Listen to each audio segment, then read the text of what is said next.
Kajilan. Hai, sabu kaitan. Kaitan. Yan besar. Boy Kim. Ha. Sa. Hai. Sawas. Bukan dalam kita happy bukan.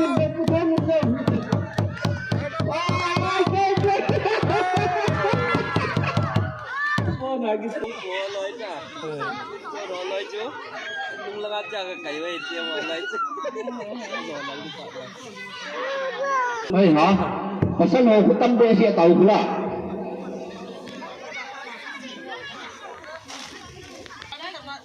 Enzo atau bangaju putong hono inan kita 2 3 4 5 6. Ni kat wadila nu meho.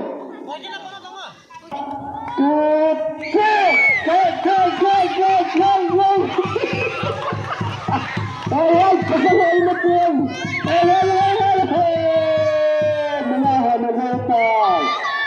Enzo tu putong hono inan kita hobi ne. Saya gitu non. Nó cho lô dưa nó giàu chả mà. Ini waktu kilo ya. Asal ho tu tam wale ase.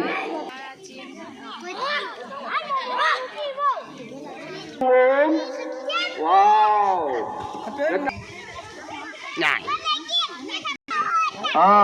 Price ini muna. Kaile. Nó rồi năm à. Nó rồi năm à.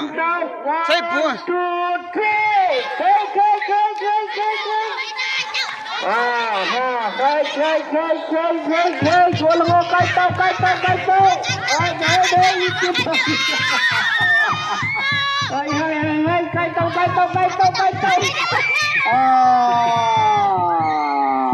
Dasar. Tuan lengkap datang di.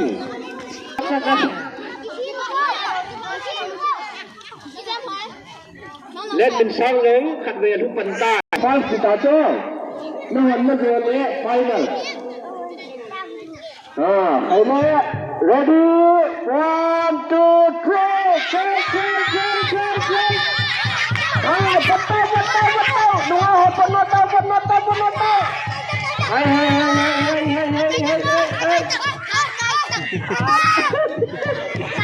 Lihat kuntung hapatang. Botang. Buli.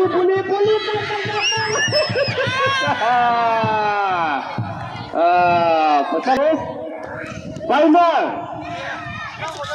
Price betai ke hempen ditai. Jangan lupa ke salmon. Betai.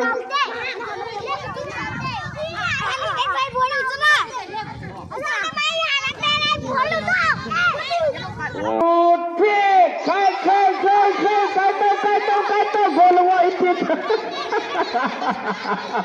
Hai, kai tau. Kai moto. Hai, kai tau ha. Bola ngo kila la tawe. Tua dua ho first prize untuk sampan tawe. Hung hintau olo lenti gol tau.